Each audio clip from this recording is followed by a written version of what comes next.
in Lincoln, America. On air and online at theticketfm.com. Sponsored by the Mercado by Certified Piedmontese. This is On the Block with Strick and Bach. Hold up.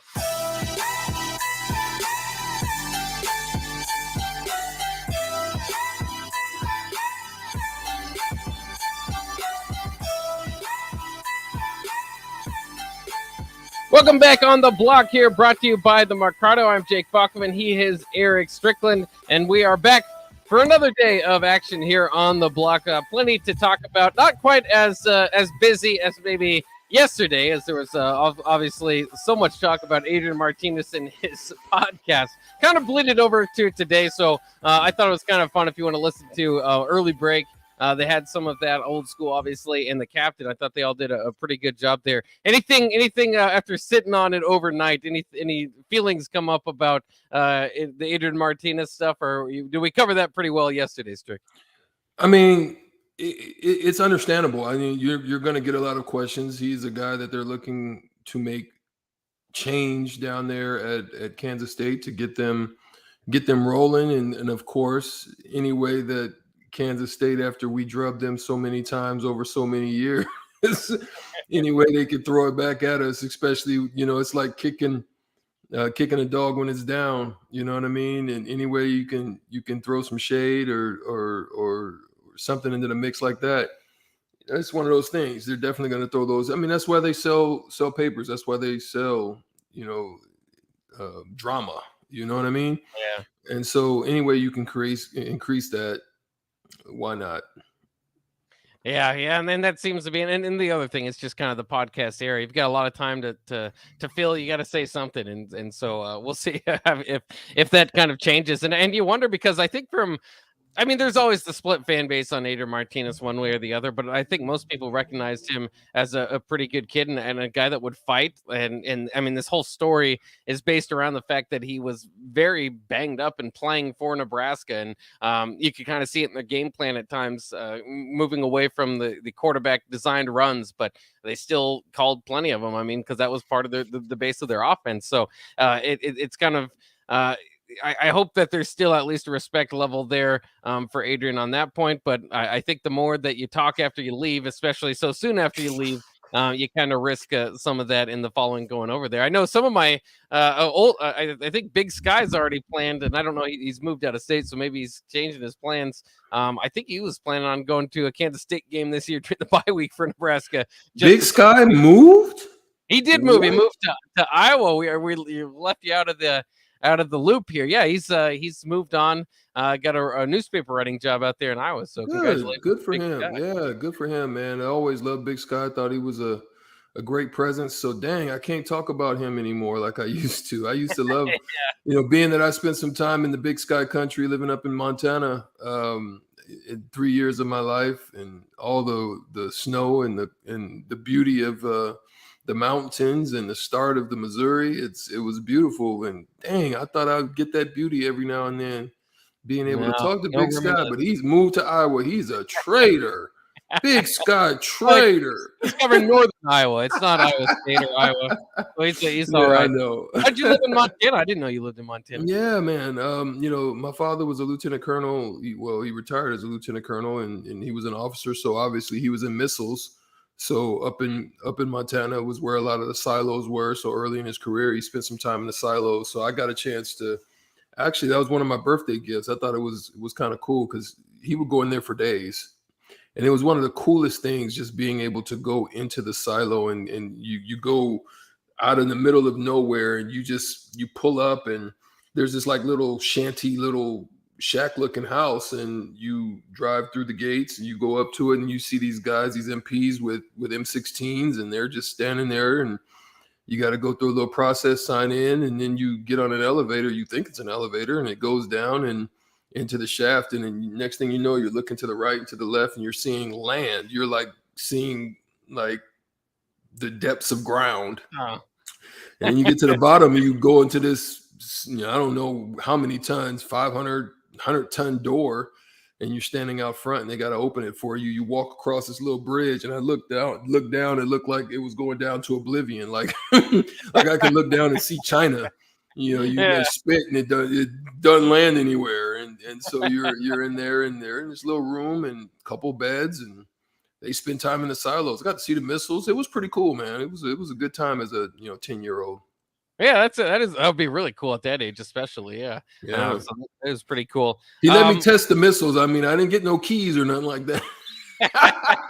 Mess around and turn the wrong key and a missile start shooting off. That'd be crazy. But yeah, no, I got to kind of, he let me do a few tests and stuff like that. So it was cool as a young kid. Yeah, that is cool. I don't know. I guess tell people to go out to Montana to give it a shot, or was it you were just kind of located in one spot? You didn't get to really explore too much. I mean, we got a chance to drive and go up in the mountains, ski a little bit. Got a chance to explore. I always thought I was going to be a CMR wrestler. He knew what I was talking about when I talked to him about that one time in the studio. And I thought I was going to be a CMR wrestler. They wore green and gold, and I thought I was going to be the man. But obviously, I ended up in Nebraska. Yeah, and thank God you did, because obviously led you to where you are now. We're glad to have you with us, and of course, the Nebraska program is probably pretty glad to have you coming through there as well. Speaking of the Nebraska program, jumping to the football side, they do have spring practice coming up around the corner, about a week and a half here, and I thought it was a pretty intriguing article today from Parker Gabriel of the Lincoln Journal-Star, trying to go through the most impactful Husker newcomers this spring, and kind of just the newcomers in general. And we can run through his list and kind of give thoughts about ours as well. I think the obvious one is Casey Thompson. So we'll break down the list a little bit more. But is he de facto number one just because of the position he plays, you think, and the impact that he has, and taking over for Adrian Martinez, who was such a big part of this offense?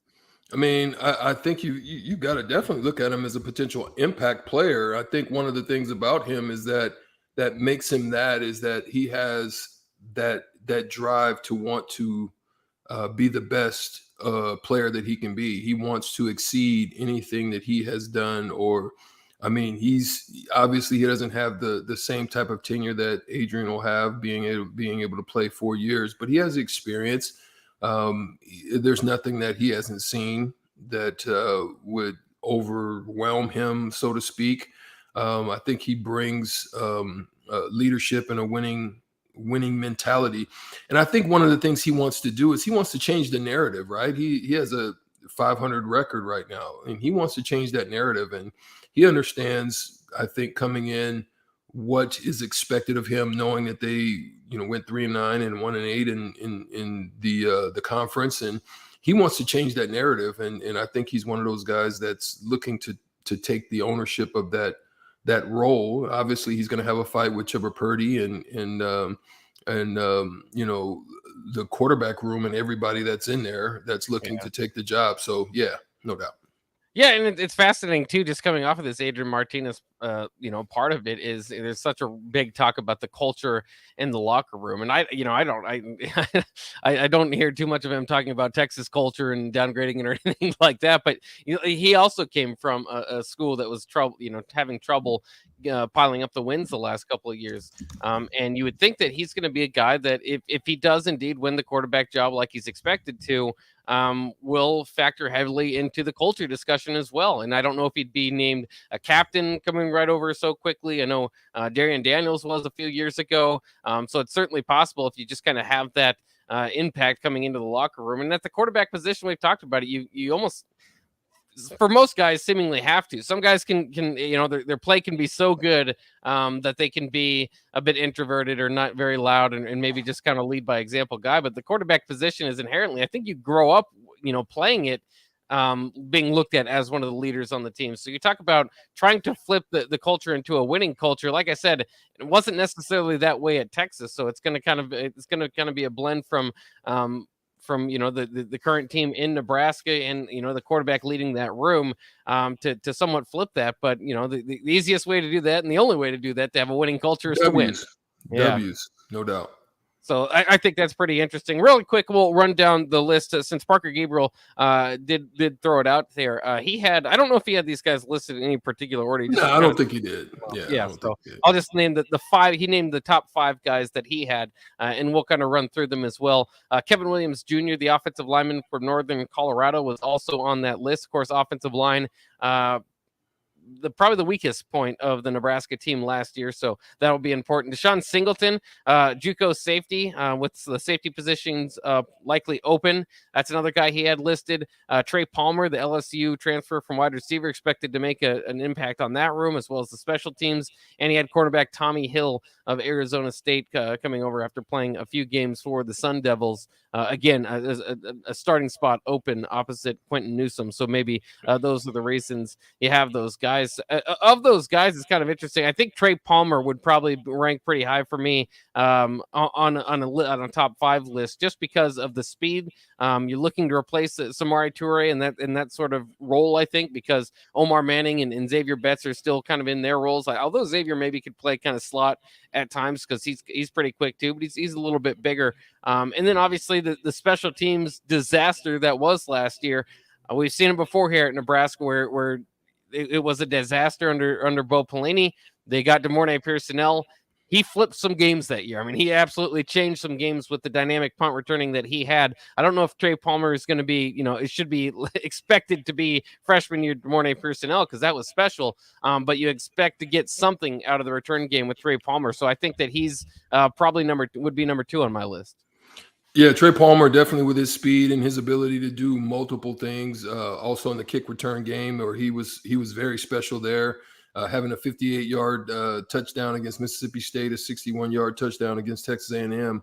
But one of the things that many are critical of him, and which he would have to change and get better at, is that the drop passes. So it left him out of some packages and some opportunities to be able to excel there. So obviously, I think that's something that he will be working on. But to be able to add him potentially as an addition in the run and the kick game, the special teams, which is a deficit part of the, a deficient part of the Huskers team. Yeah, those are areas with his versatility and his deep threat and his special teams ability is one area where he would look to make an impact, no doubt. Another guy that wasn't listed in this group, I think that's going to directly translate to points, and sometimes we overlook special teams, is Timmy Bleekrode. Is going to be that's the one I have on my list. Yeah, to be the kicker, and I'll put him right up there because again, like it has a trickle down effect. It's just not just the missed field goals. It changes how what your play call is on 3rd and 6 at the 27, right? I mean, so because then you have to factor in how close you have to get, how much confidence you have in your kicker, how many points you're down, all that stuff factors in. If you have a guy that you believe in, and he had a 51-yarder, that was his long, so he's at least got a leg to do it. And was very accurate at Furman. Now it's going to be it's a lot different. I don't know how many fans they have cheering against him or for him at the Furman games, but at Nebraska, it can be a hostile environment, and in some of those pressure kick situations. So, but it's still, I thought that was an excellent grab out of the portal for them to identify kicker as, obviously it was easy to identify as an issue, but hopefully he can be a big difference for the team. And again, because his position directly translates to points, I got to put him pretty high on the list. Yeah, he was definitely on my high list. With Connor Culp, who was, figured to be an upgrade in 2020, after 2020, where he went 13 for 15, 20 for 20 in extra points. He struggled. And, up through the Oklahoma game, he was 3 for 8. He missed a couple of pairs of extra points, which then landed him on the bench. And then you had the uncertainty of the kick game. It was inconsistent. They ended up going 18 for 16 in kick in field goal made, and then they also went 16 for 27, which was horrid. When you really look at it, even in extra points, they weren't very good. But Bleekrode, coming in, he scored 75 points while doing so on 78%. Which is a game changer. He was 30 for 32 in extra points. As you said, the change is going to be just there's going to be more people doing it. But, kickers are known to just focus in and hone in on what they're supposed to do. They kind of get to themselves and they do their thing. So hopefully that will be a great addition. I think that he would definitely be a major impact in what they did, especially in some of the close games that they came up short in. And some of those changes, they had to go for it on fourth down, or they had to make some of those changes because they just weren't sure that they were going to be able to get a good attempt at the kick. And there was that 1 year where you had a solid kicking performance, but I mean it's been that way basically at Nebraska under Scott Frost. So I mean that can all these close games. It wasn't just last year, and I know we're probably gonna hear all about the 8 close losses, the 1 possession games. Of course, the 9th one was by 8 points, so not much, or by 9 points, so not much further down the road. But I mean, before that stat was kind of going out there, it was the stat of what Frost was in 1 possession games his first 3 years at Nebraska, and that wasn't much better. In fact, it was a little bit better because he did get a win in the win column, but it wasn't too much better. And so we'll have to run that down again. But yeah, I mean, kicker can make a huge difference, especially for this team. I didn't have Brian Buschini quite on my list, but as far as a punter goes, as we're talking the same type of thing, they need it. Yeah, not the same impact, but he was the punter of the year in the FCS. So yeah. I think that might be maybe an overlooked addition just because he's not a whole lot of fanfare, but. Agreed. I think one that I'm really keeping an eye on, obviously you're looking at Trey Palmer, but I'm looking at Janarian Bonner, who, we were able to grab from Georgia Tech. I think assuming that he keeps progressing and he keeps, he handles the injuries that he had to deal with. I think that one of the things that they like about him is that he's good at getting 50-50 balls, right? He's very good at taking high pointing balls and catching balls in traffic. And so those are some of the things that he looked at, prior to the injury. Man, he had accumulated almost 20 offers, and these teams aren't light. You're looking at Auburn, you're looking at Baylor, Colorado, Florida State, Georgia, in there, as well as LSU, Michigan State. Those are rivals for us. Oklahoma, Pittsburgh, which is good because Whipple is very familiar, I'm sure, with him as well.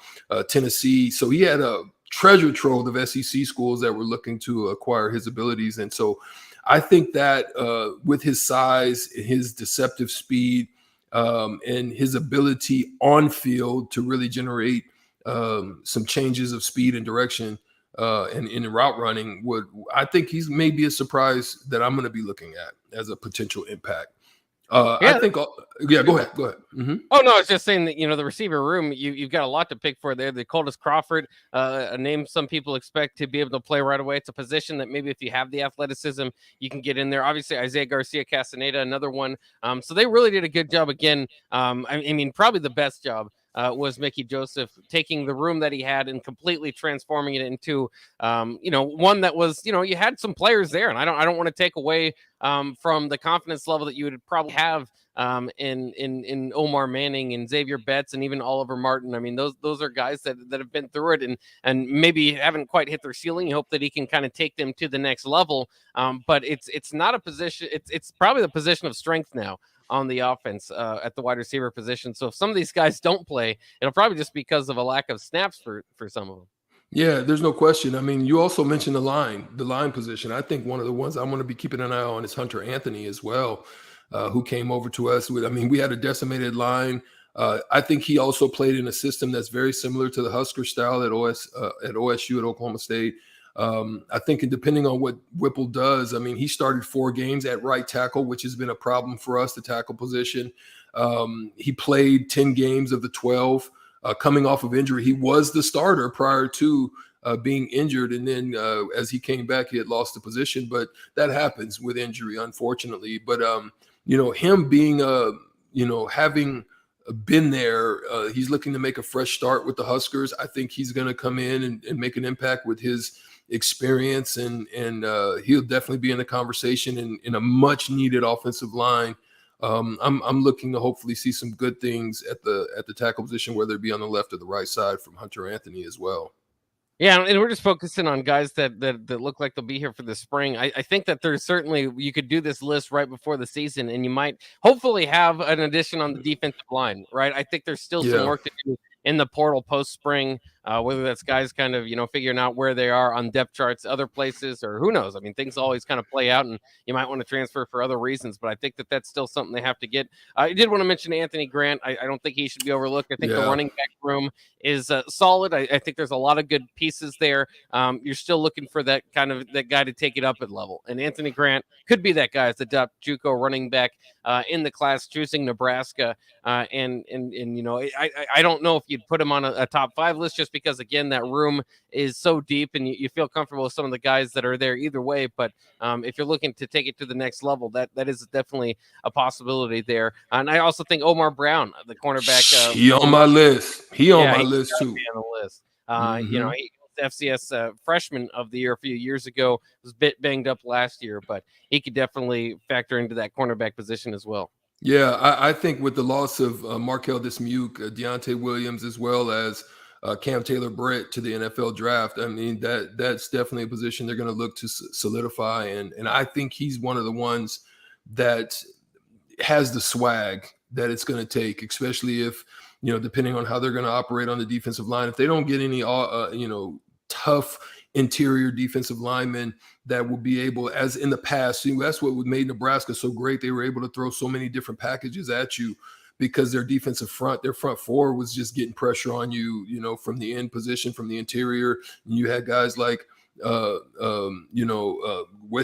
and Tomich and the likes of them. And then, some greats on the interior as well. And they were able to get it done with just 4 fronts. And so they were able to throw so many zone blitzes and different things at you. But him being able to have lockdown corner possibilities is one thing that I'm looking for to be an impact. He was one that had 6 interceptions in 1 year. He basically shut it down to where, obviously, the competition, I don't care. If you've got good footwork, you've got good ball skills and hawk skills, that translates. I don't care where you're playing. So I think him looking to just get more physical and to continue to operate with that type of swag on the outside is going to bode well for him and being an impact, which is a necessity, especially losing Cam Taylor-Britt, who was so good out there on the edges and on the end of the corner position as well.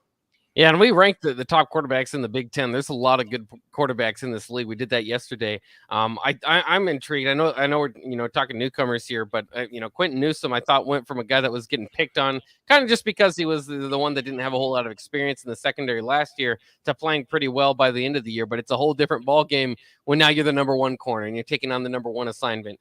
Is he going to be able to take that step up? Hopefully we do see that this year from him. We got to take a quick break. When we come back, Evan Bland of the Omaha World Herald will help us break down Husker baseball, which is right around the corner. I'll probably talk some basketball and football with him as well, but it's time for Evan Bland of the Omaha World Herald here on the block right around the corner.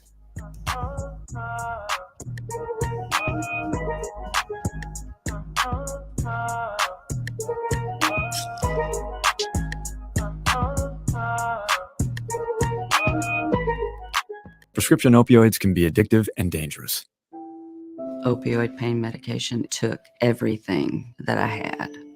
Nothing mattered more than getting my fix. Knowing that it could have been prevented makes it worse. It just takes one. Prescription opioids. It only takes a little to lose a lot. Developed by CDC. Sponsored by the Nebraska Department of Health and Human Services and aired in cooperation with the Nebraska Broadcasters Association and this station. This is your High School Minute. With your Southeast Community College High School Minute, I'm Harrison Arnn. In basketball, the Lincoln Lutheran girls team won its first game in the sub-districts over Raymond Central 69-44. Kennedy Ailes scored 20 points for the Crusaders in the win. Their next game will be against Lincoln Christian on Tuesday. In boys basketball over the weekend, Bennington edged out a win over Lincoln Christian 61-58. Lincoln Christian won against Lord CC 59-52. Lincoln Southwest rolled Omaha Northwest 84-63. Helms led Southwest with 17 points. Miller North took down Lincoln Pius X, 67-49. The Hastrader brothers combined for 36 points in the loss. Omaha Central dominated against Lincoln North Star, 74-40. Waverly beat Omaha Gross, 60-51. Harms had a strong night offensively for Waverly with 19 points. In swimming on Saturday, the Lincoln Southwest boys repeated as the Heartland Athletic Conference champion. This has been your High School Minute, sponsored by Southeast Community College, with locations in Lincoln, Beatrice, and Milford. Learn more today at southeast.edu. Tune in to the Teammates Mentoring Hour each Wednesday from 6 to 7 p.m. on 93.7 The Ticket. Hear stories from the program started by Tom and Nancy Osborne and how it's changed mentors and mentees' lives and how you can be involved. The Teammates Mentoring Hour, Wednesday nights from 6 to 7 o'clock on 93.7 The Ticket and theticketfm.com. 93.7 The Ticket, Fox, KFXL weather. Sponsored by Security First Bank, a relationship you can count on. Partly to mostly cloudy skies and colder today. We only top out near 41. North winds a little breezy, gusting over 20 to 25. Cold tonight with a low down to around 14. We will be even colder as we get into our Thursday. Mostly cloudy skies, only a high of around 28. I'm meteorologist Tim Wright for 93.7 The Ticket and theticketfm.com. Our Remington Homes has really expanded and taken off in the last 5 years. Bob Benish of Aspen Builders talking about their exciting new division, Remington Homes, which makes the home building process easier and more affordable. The exciting thing about a Remington home is you get to choose your floor plan from predetermined floor plans. You can select your options. We give you a lot of choices. By selecting certain floor plans, they're just easier to build. And you couple that with our great lot selection in all different areas. People do not want to be married to their house payment. They want to get a nice house with nice finishes in a great area for an affordable price. And that's what Remington Homes are all about. Home building is easier with a Remington home from Aspen Builders at 423-6811. Online at remingtonlincoln.com. remingtonlincoln.com. Happy Hour with Nick Sainert and Enrique Alvarez Clary. You just kind of feel a little more settled with a guy like Trev Alberts leading the way. I think that's a big part of it. Trev Alberts is like a mix of the two. He knows the business side of it. He knows what needs to get done, how to make money, how to spend money, etc. You know, whatever you got to do there as an athletic director. Then on the personal level, he wants to get to know the coaches. I think a good description for Trev is that he understands how important relationships are. Weekdays from 2 to 3 on 93.7 The Ticket and theticketfm.com. Casey's General Store is giving you the chance at winning 2 free tickets to a Nebraska home basketball game this season. Stop by any Casey's location in Lincoln throughout basketball season. Enter your name into the registration box, and you'll have a chance to win 2 tickets to an upcoming Nebraska basketball game. Every drawing will occur at least 24 hours before the game that has its selected winner. So make sure to get to any Casey's in Lincoln today for your chance at 2 free tickets for Nebraska men's basketball games. Back to On the Block with Strick and Bach on 93.7 The Ticket and theticketfm.com.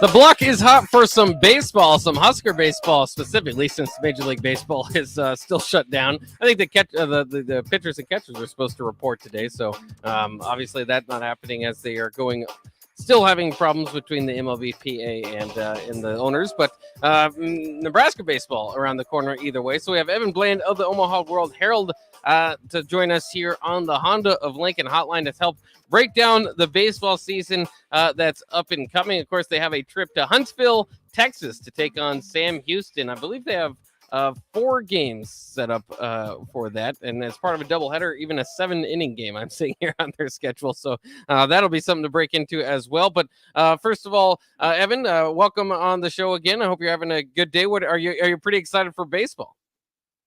I am excited for baseball, and especially the way Major League Baseball is dragging its heels. And you know, if they're not going to play, darn it, let's get this college season going, and I think it's going to be a lot of fun.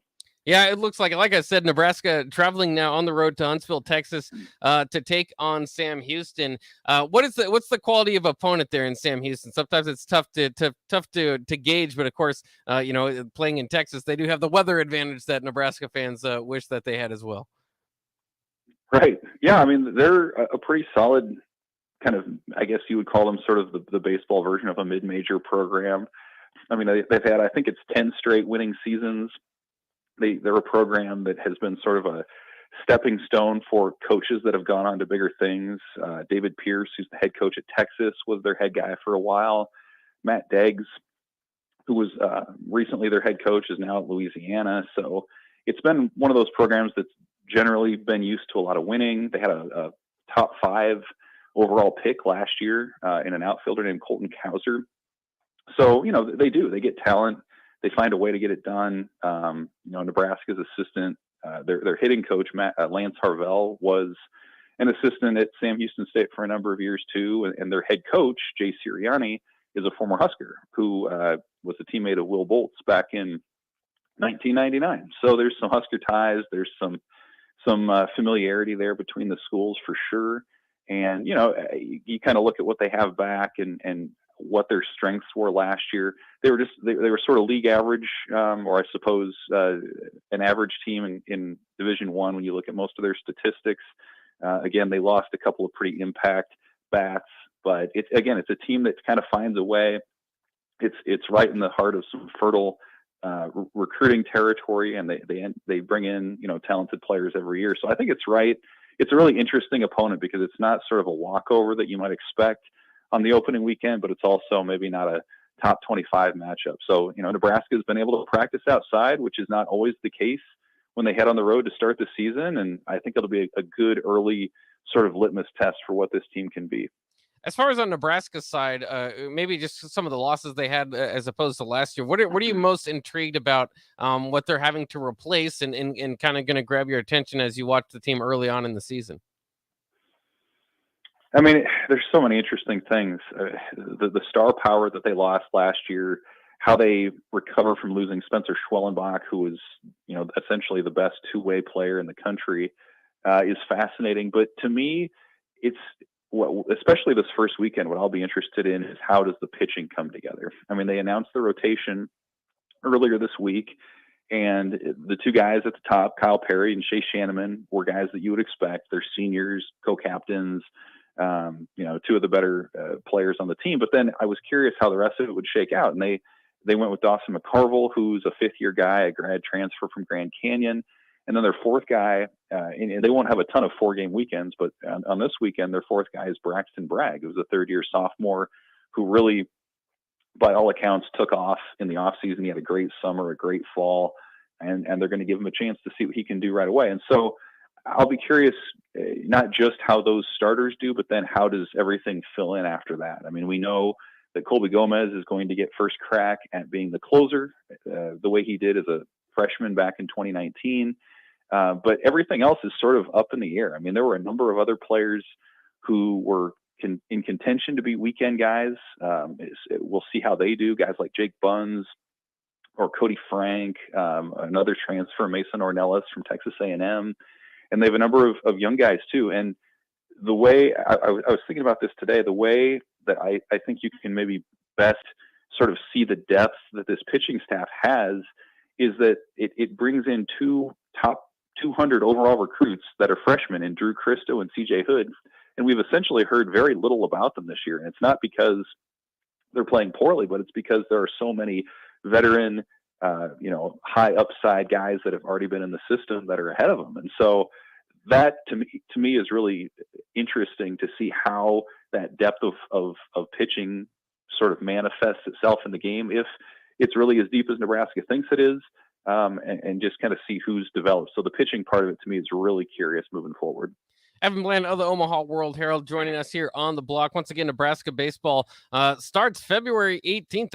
That's Friday. That's a few days away at Sam Houston from Huntsville, Texas. So that will be exciting. That first game, by the way, even on ESPN Plus. So if you want to watch it, you'll be able to with a subscription there. We're gonna jump a few sports here with you, Evan. So stick with us here. The main one is an interesting topic that's been kind of going on the last few days. Is the Adrian Martinez story coming over from his podcast, going back over the news of his broken jaw and how that was released, and that that's not the way that he wanted it to be done. Did you have a problem I mean, I guess do you look at it any differently than you did before the podcast came out? Not really. I mean, I remember when Scott Frost sort of revealed that after the game, and then when Adrian had to come up and talk about it, you could tell he was caught off guard, that was something that he had to handle.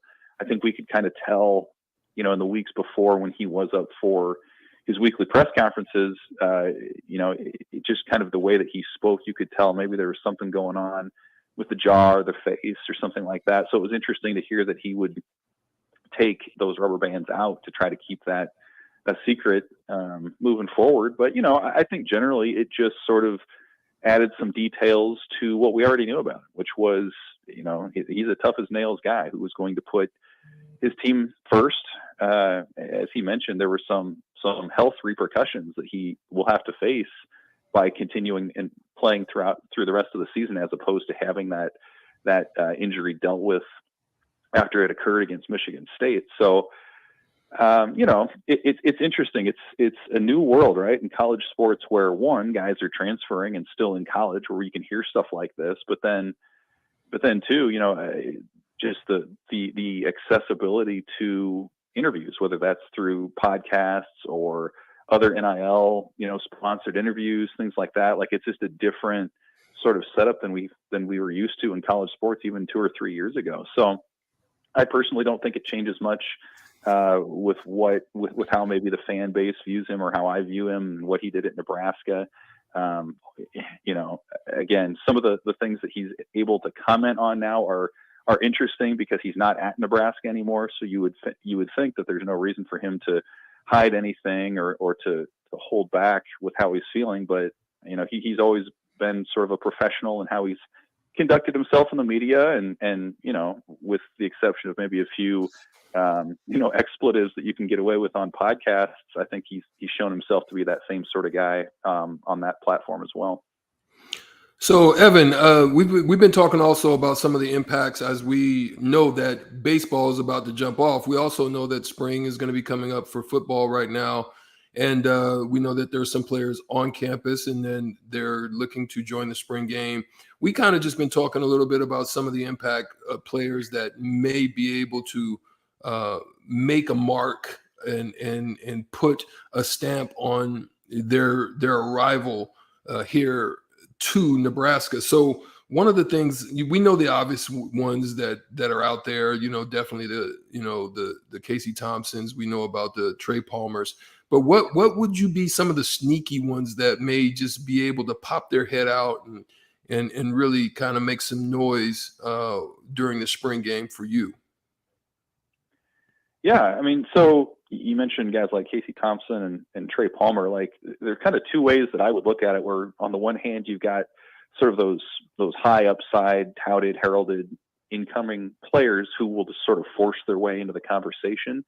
But then I think the other way that you can look at it too is to say, okay, where is there opportunity? Where is there an immediate need for some upgrades? And so to me, that would be on both lines. And I'll throw out the offensive line specifically. I mean, they're losing multiple starters there. They have a new position coach. And so, out of the high school class, they really just brought in one player in Justin Evans Jenkins. I think he's a guy in 2 or 3 years who could potentially be the center for Nebraska, but that's a lot to ask of a freshman coming in. So to me, it's those transfers. It's Kevin Williams, who played at Northern Colorado and is from the Omaha area. It's Hunter Anthony, who was a one-time starter at Oklahoma State. And, it sort of changes how the transfer portal, I would say, changes how we view spring a little bit, because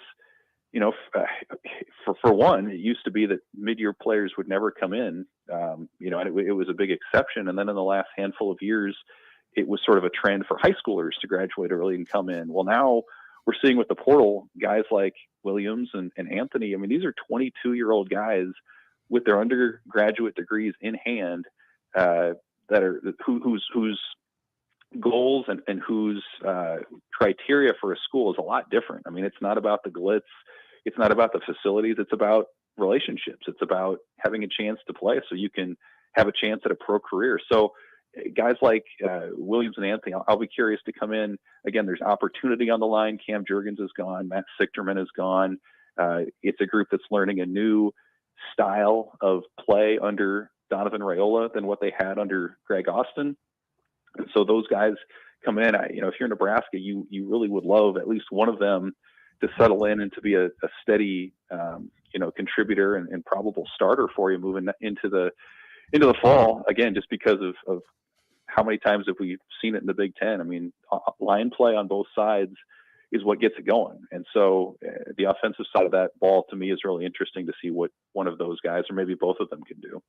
A lot of people, I guess, I don't know if you could call anybody an Alliance fan, but a lot of people are thinking that the Alliance may be dead today because Ohio State AD Gene Smith said he doesn't think playing annual games against the ACC and Pac-12 would be worth playing only 8 Big Ten games and not being able to play some of those other opponents. I guess it especially catches here because it's Ohio State's athletic director, right? You would think that the Big Ten's just kind of mostly kind of follow along with what Ohio State says there. Do you think that is I suppose on the way? And then do you think that would open up once again the door to more expansion talks? Yeah, that was an interesting revelation today because that idea of going back to 8 Big Ten games and then having an alliance game every year, that's been one of the central models that athletic directors have been discussing among the ACC and the Pac-12 and the Big Ten. And so at least from the Big Ten's point of view, and again, we don't know if Gene Smith's view it represents the rest of the Big Ten. We do know that he's the AD at the flagship school in the conference, so that definitely carries some weight. But I think part of what you have to consider too is that the media rights deal for the league is up for bid here in another year. And I've seen projections even this week that have said this could be the first $1 billion deal done with whatever network to televise Big Ten athletics. And so if you're the Big Ten, then you have to start looking at your inventory or the games that you're putting out there. And so is it better to have 8 Big Ten games or conference games and then guarantee one elsewhere within the alliance? Or is it better to have that 9th game and then leave those other 3 non-conference games up for what you want to do with, whether you want to schedule a marquee game, whether you want to try to pad your record with some lower level competition. So I think the money part of it and the media rights deal has to play a factor as well. And then the other part of it too is athletic directors are very conscientious about the idea of expansion in the college football playoff. And if it goes to 8 or to 12 or to 16 or whatever the number ends up being, the goal is to try to find the easiest or the best path to get as many teams from your league into that playoff. And so I think there's a calculation within the Big Ten, at least in part, that maybe the better route to take is to just play your conference brethren who are a part of one of the strongest leagues in college football, as opposed to taking your chances with maybe a mid-level team from the Pac-12, which has really struggled, or even the ACC. So I think there's a lot that goes into it. But part of me, as someone who would follow the team, would be kind of interested to see how Nebraska would travel to, Boston College or to Arizona State or whatever it might be. But I think when you look at, again, some of the bigger picture things like money and the CFP, they're starting to think that maybe it makes more sense to just stay at 9 games. Yeah, well, it's amazing. That alliance was always kind of weird because it was nothing in paper. It was just a handshake deal, and you feel like I don't know how much that's going to last in an ever-changing world of college football, and it doesn't look like it's lasted too long. But in any case, thanks for the insight there, and also for the baseball team, of course, as well. And thanks for joining us today on The Block. He's Evan Bland of the Omaha World Herald. Evan, have a good day. Thanks, guys. Take care. Yep, there he goes. Evan Bland of the Omaha World Herald. Very interesting stuff. I saw that too. I mean, the payday may be coming for the Big Ten, and this will really start to pay off for Nebraska joining the Big Ten. I know it's been several years, but these contracts are the reason why. There is speculation out there where they currently their rights deal is $440 million to the conference, and obviously they split that among the conference teams. To more than double that, to get to $1 billion, would be amazing, and would follow my belief that this might be headed toward the Big Ten versus the SEC. As far as, adding more teams in the future, what college football looks like, similar to an AFC NFC type of thing eventually over there in the NFL. I think that's a possibility down the line, but we'll have to kind of follow this. Either way, I guess more money for the Big Ten means more money for Nebraska, so it's not too bad of news.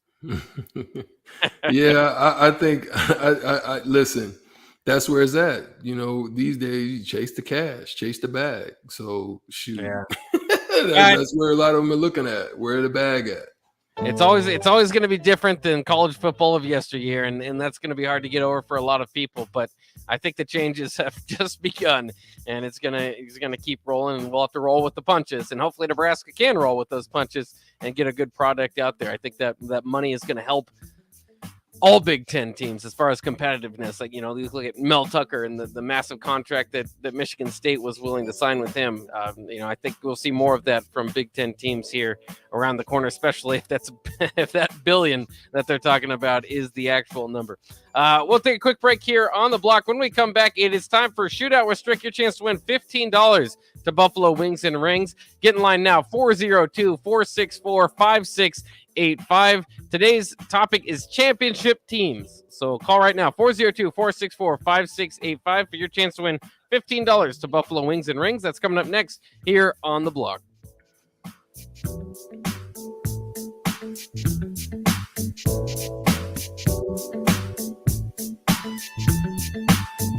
Working at Continental in Lincoln isn't a job, it's a career. And right now they've raised wages again, and they're hiring for production operators at $22.07 per hour, and other select jobs starting at $23.77 per hour, with wages growing up to $29.71 per hour. Continental also has salaried jobs available and great benefits, plus medical and prescription costs at very low premiums. Dental, vision, and life insurance are offered at no premium cost to the associates. To learn more or to apply, go to continental-jobs.com with keyword Lincoln. Come work at Continental today.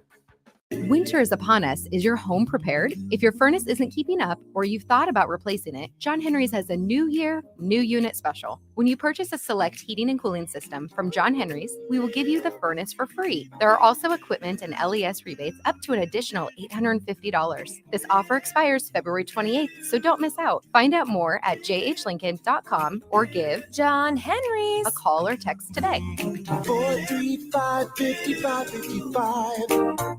Casey's General Store is giving you the chance at winning 2 free tickets to a Nebraska home basketball game this season. Stop by any Casey's location in Lincoln throughout basketball season, enter your name into the registration box, and you'll have a chance to win 2 tickets to an upcoming Nebraska basketball game. Every drawing will occur at least 24 hours before the game that has its selected winner. So make sure to get to any Casey's in Lincoln today for your chance at 2 free tickets for Nebraska men's basketball games. 93.7 The Ticket. Fox KFXL weather. Sponsored by Security First Bank. A relationship you can count on. Your first alert weather forecast tonight: cloudy, windy, and cold. Overnight lows 13. North winds gusting to 30. Becoming sunny by the afternoon Thursday, but a cold day. Highs 28 and north winds gusting to 35. I'm NTV Chief Forecaster Ken Fountain for 93.7 The Ticket and theticketfm.com. You want to feel important. You want to be a part of something bigger, something that matters and can help change things. You want to feel like you belong. We know. We felt that way too. And that's why we did something about it. We aren't just Army National Guard soldiers. We are normal people just like you. And together, we can make a difference. Take on your legacy. Visit NationalGuard.com to find out more. Sponsored by the Nebraska Army National Guard. Aired by the Nebraska Broadcasters Association at this station. It's time to play Shootout with Strick. Call now, 464-5685, to take your shot against Eric Strickland. Shootout with Strick. Brought to you by Buffalo Wings and Rings. Time to play the game!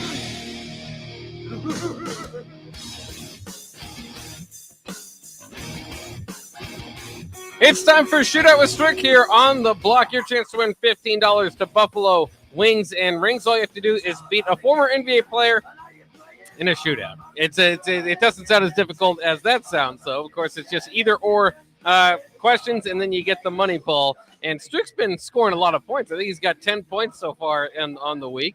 So he is warming up. He's getting ready to go. And we have Dave on the line going up against Strick. Dave, how do you feel about your knowledge on championship teams? That's not very descriptive, but have you? How do you feel about it? Are we talking football? I think it's just all over the place here.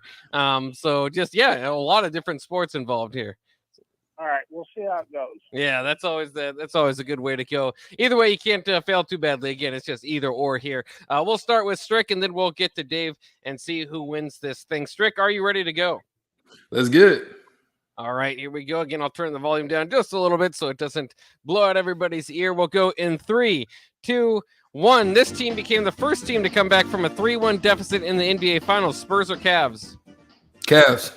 That's correct. Murderers Row was the nickname used to describe this championship baseball team. Yankees or Tigers? Tigers. It's actually Yankees. This was the last NBA team to three-peat. Lakers or Heat? Lakers. That's correct. The Dream Team won the 1992 Olympics. What year did the Redeem Team win? 2008 or 2012? 2008. That's correct. Last time the Cowboys won a Super Bowl, who was the quarterback? Troy Aikman. That's correct. We'll count it in the end. So you got 5 points there, including the money ball. So another very good scoring game from Strick, but still you missed one. So there's certainly a chance for Dave here. Dave, are you ready? I guess. All right, here we go.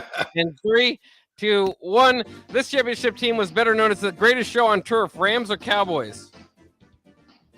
Cowboys. It was actually the Rams. This is the only team in NFL history to go undefeated and win a championship. Dolphins or Patriots? Patriots. It's actually the Dolphins. This baseball team won 3 championships in 5 seasons to start the 2010s. Cardinals or Giants? Cardinals. It's actually the Giants. This was the last NCAA football team to win back-to-back national titles. Alabama or Clemson? Alabama. That's correct. Who was the last Big Ten school to win the NCAA tournament? Michigan.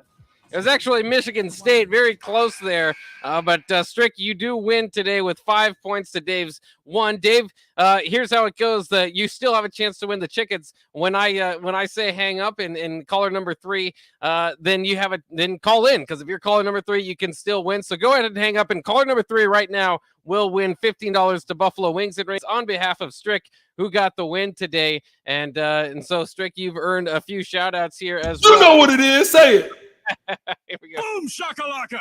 Flawless victory. Say it again. Say it again.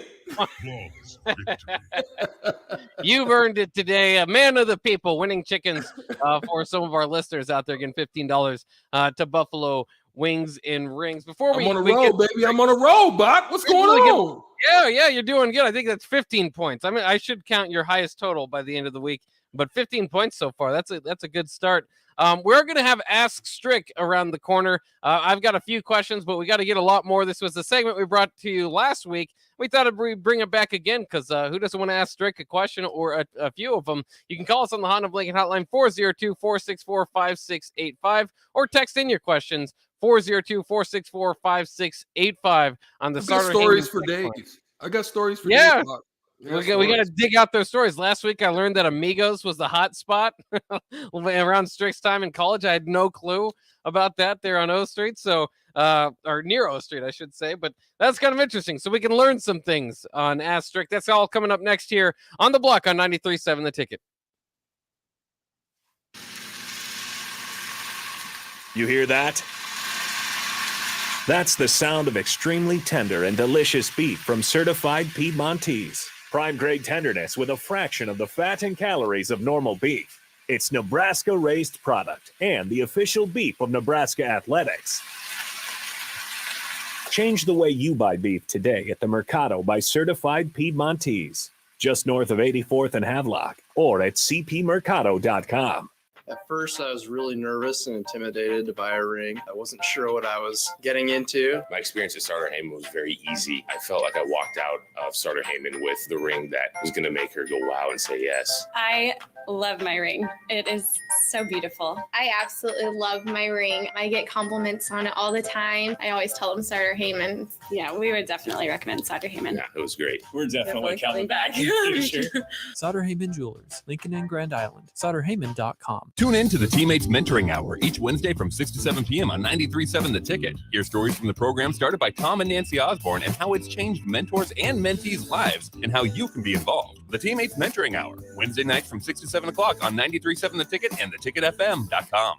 Rosie Sports Bar and Grill has 2 Lincoln locations that are great for any occasion. If you're downtown for a basketball game or a concert, stop by their newest spot at 10th and P. Don't forget to check out their social media pages to learn about any concerts on stage at Rosie's. If you want to avoid a busy downtown scene, head over to the original Rosie's just south of 14th and Highway 2 for a feeling of your local hometown bar.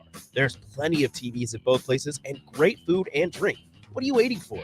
Rosie Sports Bar and Grill at 10th and P and on South 14th Street. Hi, Sean Callahan here for Koppel Chevrolet GMC. And things have obviously been pretty challenging lately with new vehicles, with all the microchip and supply chain issues, but things continue to loosen up as Koppel gets more and more new vehicles in each and every week. We've had many customers also custom order their vehicles. So if you don't see what you want in our current inventory, we can put an order in to get exactly what you want. So go online, reserve your new vehicle at koppelcars.com. You'll be glad you did. Gray Diesel and Equipment Services is hiring and seeking motivated applicants. Gray offers a second-to-none benefit package that includes health, dental, vision, 401k, paid vacation, and paid holidays. They offer great pay and tuition reimbursement or a tool purchase program for qualified candidates. It's a fun, friendly team with lots of variety and work assignments, so there's something for everybody. View and apply for their job openings today at grayusa.com or visit them in person just off I-80 and North 56th Street. Come be a part of the Gray difference. Based right here in Lincoln,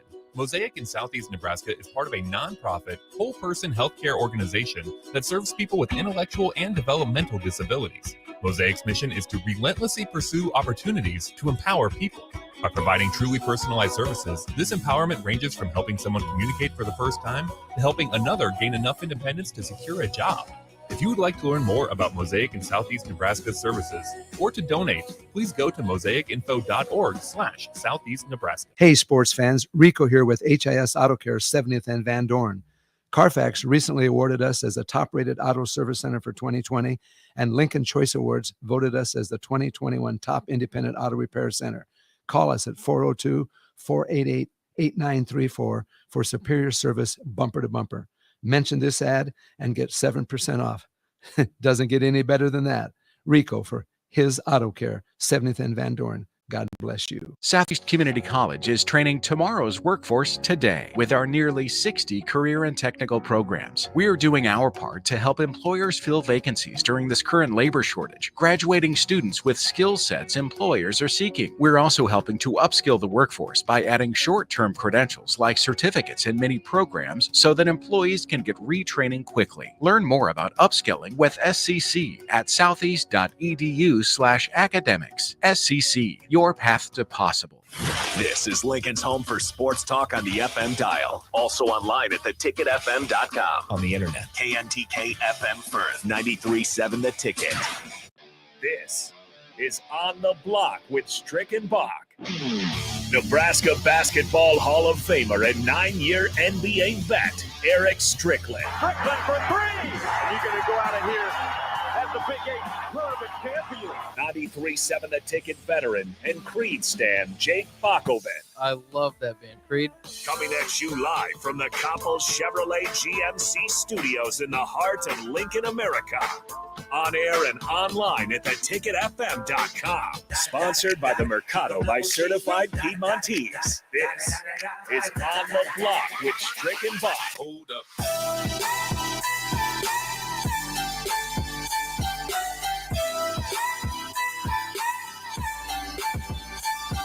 Welcome back on the block here on 93.7 The Ticket. I'm Jake Bakoven, and he is Eric Strickland, and it's time for Ask Strick. Text in your questions for Eric Strickland, 402-464-5685. They're on the Sutter Heyman text line. And I'll get a couple questions going to warm up the group, but it's always a fun segment we do here. Also have Nate Brennan, our producer, and of course coming over from not the happy hour, but the Ticket Water Cooler. Yeah. So he's going to be in to ask a question Yo. as well. There he is. But before we get to that, he wanted me. He's been working on these game shows that we've done over the last couple of days. So he also wants to make sure when he puts in his work that if we don't need the tiebreaker, we get the opportunity. So Strick, I know you want. I think he'll today, get it too. But he'll get it. Yeah, you get an extra chance. Here. No, I just want to let everybody know here that I love that band Creed. You do. I was going to ask you that too. Are you your favorite band that people don't like? We'll get into that here in a second. But how about here's the tiebreaker question that would have been from the game show. Let's see if you get it. The Warriors broke the all-time record for most wins in a season, but didn't win the championship. The Bulls hold the record at 72 for most wins in a season with a ring. What year did the Bulls win that championship?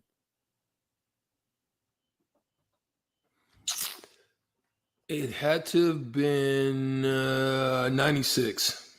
That was 1996. You got that. And then he also had, who did they beat for that championship? I want to say Utah Jazz. It was actually the Sonics. That was the year that they beat Gary Payton and the Sonics. That was a weird year. Like George Karl had like North Carolina rumors whether he was going to go back.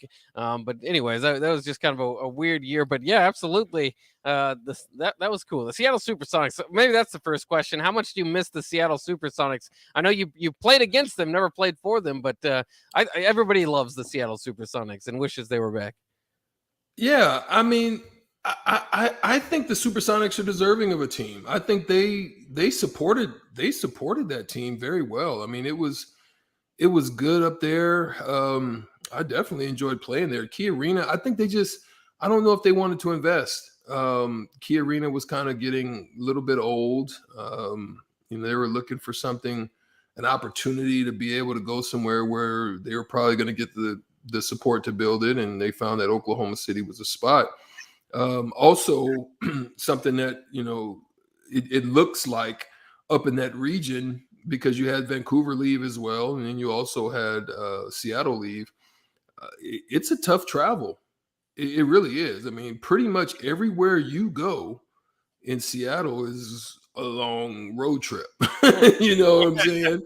From Seattle, from Vancouver. I mean, that's why I think we had 14 game road trips, and we had these 10 game 14, because once you hit the road, you want to be on the road. If you're going east, you want to be out there, because it ain't easy to get from Vancouver and Seattle to east for a couple of games and then trying to fly back home. And then, it can be hard on you. So I don't know if that was what it was. I mean, Oklahoma City feels, being in the middle of the country, you're anywhere in 3 hours. You know what I mean? So I don't know if that had a reflection on it. Did you guys get long homestands because of that too? I'm assuming, to make up for it. Yeah. That was part of the trade-off. You get some long homestands and you get some long road trips. So it was part of the deal, no question. That's interesting. Off of YouTube, Team Z2 says, "What hobby did you start after your pro career?" Golf. Yeah, I love playing golf. I'm not as good as like Ray Allen or Stephen Curry or those types of guys, but we used to play quite a bit. We had a group down in Dallas that we got together. We called it the BGA. And so it was like me, Spud Webb, Michael Finley, Nick Van Exel, some football players. There was a few football players. Johnny would play with us. He played with the Raiders. Mike Brown, who actually played for Nebraska. Mike Brown played a little bit for Nebraska for a little bit before he transferred. And then so we got a good group of guys that we get together. Sometimes it'd be 15, 20 guys. We get out, put a little money on it, little skin game, and have some fun. Yeah, I love golf. Me and my dad play quite often too. Actually, we're looking to we're probably looking to take a trip. I mean, he wants to go to the Philippines. He wants to kind of go. He might go out to Ireland with me. So I think I'm going to go out to Ireland and watch that football game as well. So yeah, that'd be cool. Yeah. There's some follow-up questions there, though. That's pretty cool. How about and we got some other questions too, but have you been outside of the country too much? What's your favorite destination that you've been to so far? I would have to say Bora Bora was absolutely stunning. It was one of the most beautiful places. I mean, you can get on a bike and ride the whole island. That's how fun it was. I mean, we got on a bike and just kind of rode around. You have these little cabanas that were on the actual water. So when you would get off, and if you wanted to wake up in the morning, sometimes you could have breakfast. They'll canoe it to you, and you could just literally get out. And it was amazing because you get in the water and you're snorkeling. The water is so crystal clear, you can see to the bottom. But then, there was just a little reef. And then just beyond that reef, it like literally dropped off. It was like, pew! So we go out just to the edge of it, check it out, take a dive, and be like, oh, there's a little too much out there for me. Let me get back to this cabana. So yeah, that was fun. That was one of the best ones. I prior to COVID, I mean, because I played basketball in some of the places that I really wanted to go, I really wanted to get to South America type, I got something in the plans. I might throw it on the block, and I might even tune in on the block, but I got a South American trip coming up. Oh, so I'm gonna keep the block abreast when I hit that one. Yeah, that'd be fun. Nate's got a question over here. Yeah, Strick, I don't know if you know this about me, but I graduated from Virginia Tech, so I'll make this more of a broad question because I don't know if you ever ended up playing them, but do you have any memories? We actually did. Yeah. What were your memories of playing the Hokies?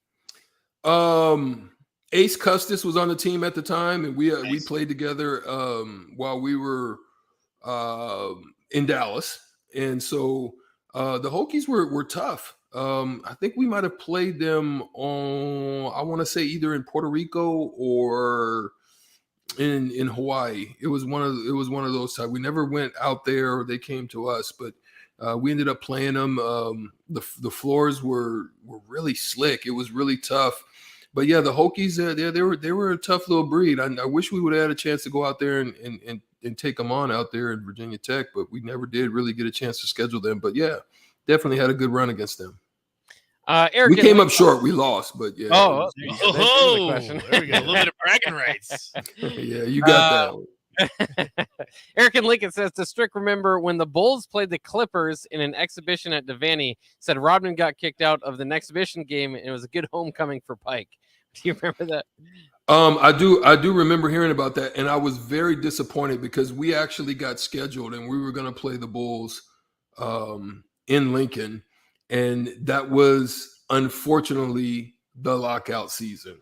That ended up happening. So during the lockout season, we had planned to have an exhibition game there in Lincoln for us, and it was already sold out. I mean, it was sold out as soon as the tickets were released. It was literally sold out, and we just weren't able to make it because obviously we didn't have the beginning of the season. We only played half a season that year. And that's kind of interesting too. Like just at least from my age growing up, it didn't seem like there was a whole lot of NBA exhibition games in Lincoln.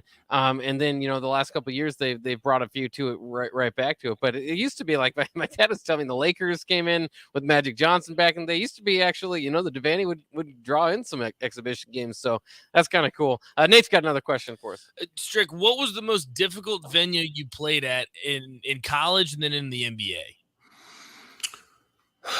I mean, most people would think that Kansas would have been it. I think for me, you're saying as far as conference or just anywhere, period? Just anywhere at all. The best fan base, most difficult place to play. Well, I would say the most difficult place for me was in Syracuse when we played in the NCAA tournament there. That thing is real. That depth perception, when you're just looking at all that space, it is actually something to have to deal with. It's crazy that, you're looking out and there's all that space and there's all this room and there's so much all around. That was a really tough place to play. And what was the other one? And then in the NBA was the most difficult place. In the NBA, I would say you would be surprised at my answer. Are you ready? Let's hear it. It was actually the Forum. And it wasn't because of the Lakers. It was because you get into the Forum and there's distractions everywhere. I mean, you look around and you're seeing some of the most beautiful people, women walking around, and your teammates are telling the ball boy, hey, yo, give me that number over there. You got all that stuff going on, and that was when you used to be able to really. I mean, it was like a model show. You felt like you was in a Victoria's Secret's model or something. There was just people, you were able to walk around everywhere, and it was one of the toughest places I think to play, because just because of the eye candy that was all over the place. Remember, this is Ask Strick, so if you have any questions for Eric Strickland, give us a text here on the Starter Heyman text line 402-464-5685. Maybe this is a personal question, but any previous teammates you have blocked on your phone, JPS? Are there any teammates that you just can't stand? No. I have a pretty good relationship with my team. What ends up happening is some of the younger ones don't really have as much contact, but some of the older vets I stayed in contact with for a while. I mean, for a while I stayed in contact with AC Green. I still talk to Spud, and I still talk to Cedric Sabalas quite often. Mike is Mike Finley. Sometimes we'll text, on birthdays and different things like that. Not much contact with Nash or those guys. I think you lose a lot of phones. So prior to when you have a lot of those phone contacts, you lose a phone before you had the iCloud, then it's tough to kind of find people and re-catch up with them. You could try to do it through social media, but then sometimes they ain't always on it like that, and they're on it, but they're not on it like that, and stuff like that. So yeah, you kind of lose touch, but there's some that I still keep in touch with, some that we still connect with in different times.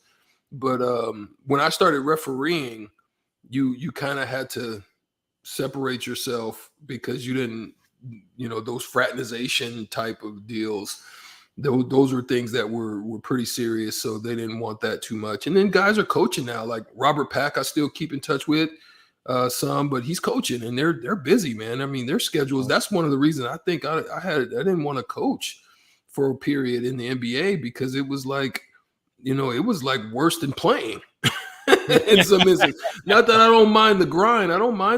But it was worse than playing sometimes, the hours and the schedules that, you had to keep. And sometimes I like to sleep. Yeah, no doubt, especially after you've earned it after your career.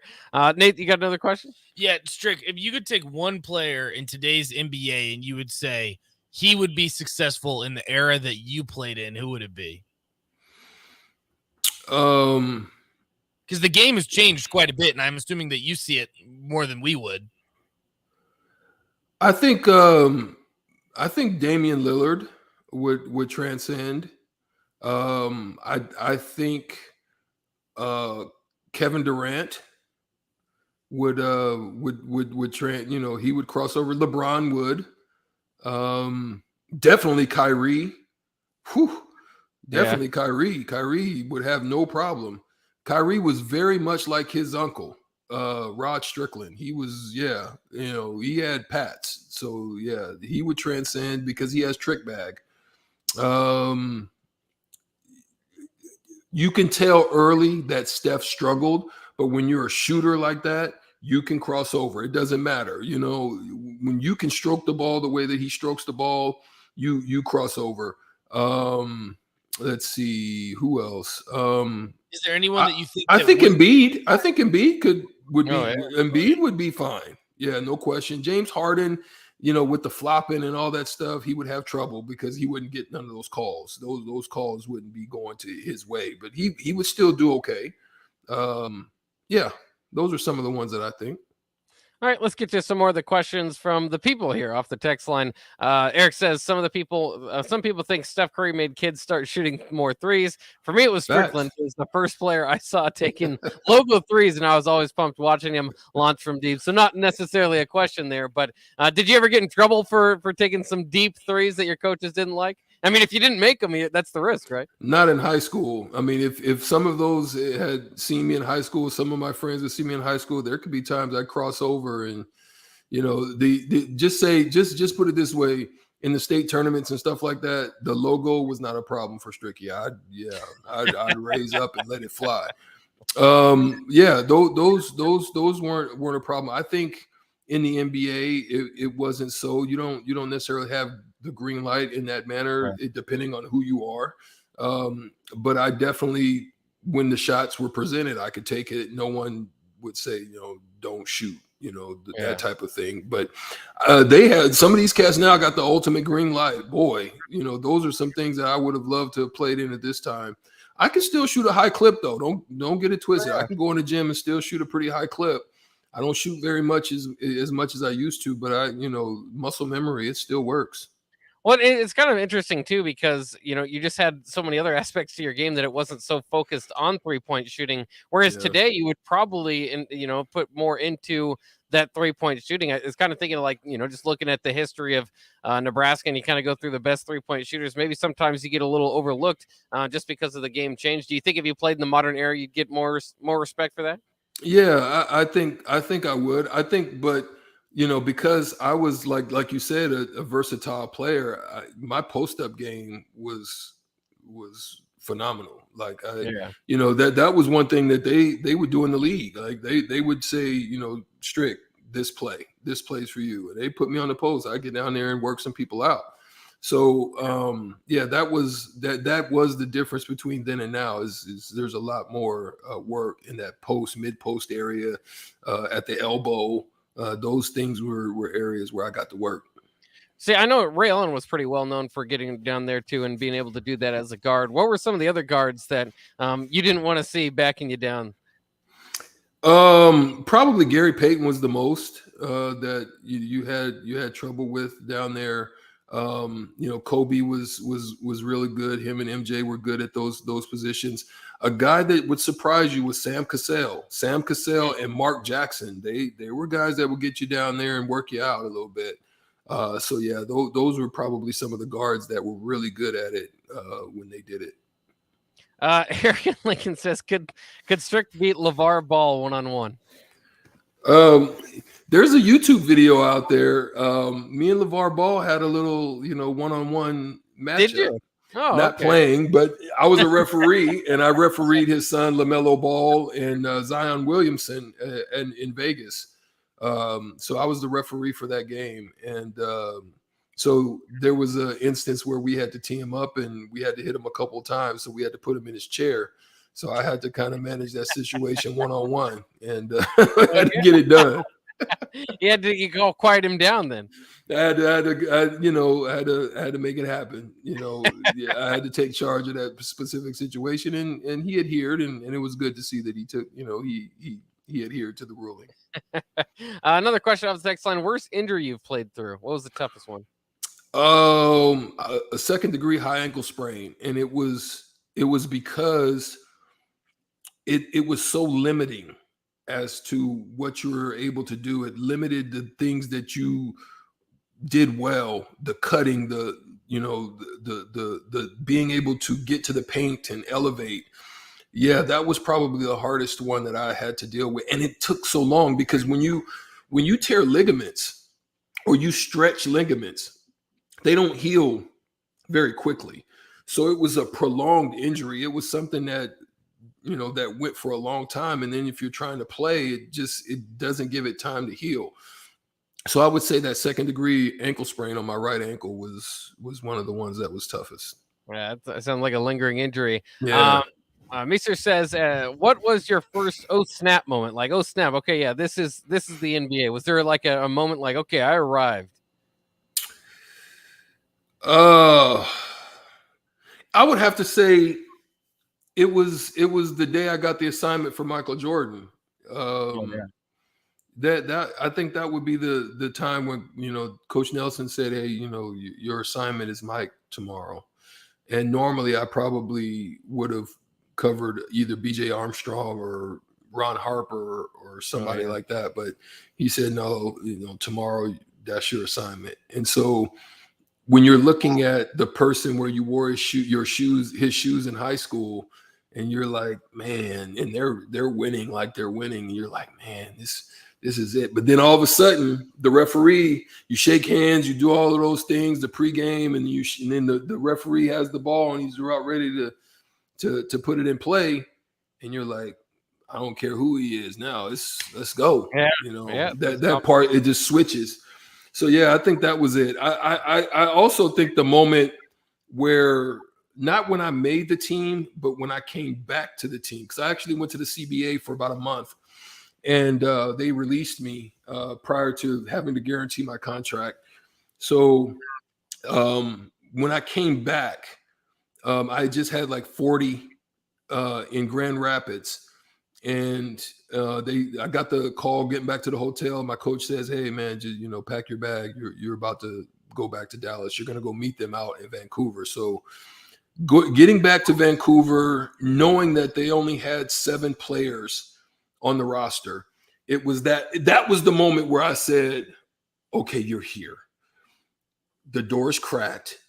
Don't just leave it cracked, kick it in. And I knew they had to play me. I knew I had about 3 games before Michael Finley and the whole crew, all them came.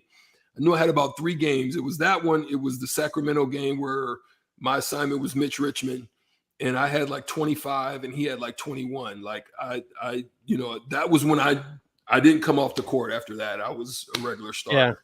Yeah. Oh man, that's cool. Also off the text line, the trade deadline just passed. Were you ever traded, or what was kind of like the locker room feel of being in the trade deadline and going through that? So I was traded in the offseason. So they had called me, the Mavericks had called me to do go to a specific location where they were having a draft party. And I had to sit there and talk to the media and talk to the people and talk about the Mavs drafts. And while I was doing all of that prior to their having their draft, I think it maybe was in getting towards the second round, my agent calls me on my phone and he's like, "Yo, get out of there." And I was like, "Well, what's going on?" He's like, "They're about to trade you. So you need to leave like right now." So that was one of the things, the way that happened, because obviously it was a business decision and is understandable. So, but it the way it happened was like, dang, word. You know what I'm saying? So it did. So I didn't really get to talk to my teammates because it was in the off season, at that point. What was there other, like, especially after that, when the trade deadline, I just always thought it was weird, like, how would the locker room feel, especially kind of the fringe guys that have heard their names in reports or stuff like that? Like, what is the feel? Because you're obviously building up to this deadline, and then you can kind of breathe that, breathe your sigh of relief once it's passed. But that day or the 2 days kind of leading up to it's got to be kind of nerve-wracking. It's not, it's not necessarily the actual trade, it's the rumors. Yeah. So it's the rumors where you're dealing with your teammate who has to deal with the aspect that he's in the trenches with this bunch of guys that at a moment's notice or prior to the deadline, this can change. So it's not necessarily that. I mean, you love them, you hug them, you dap them, man, go do your thing, whatever. But it's the rumors, it's the prior to, like you said, it's dealing with all that buildup. And then if it doesn't happen, watching just how they deal with the aspect that this team wanted to move them or tried to move them, and it just didn't happen. So those are some tough times. I can see it in the guy's eyes. It's tough. Yeah. A few more for you here. Drizzlefish says top 3 players you played against in high school. I mean, that's pretty easy. Well, you're talking about total or in the Metro? In high school. I'm not assuming he's just total. I mean, you got to look at Jason Kidd. Jason Kidd, when we played in Vegas, he was one of the toughest ones.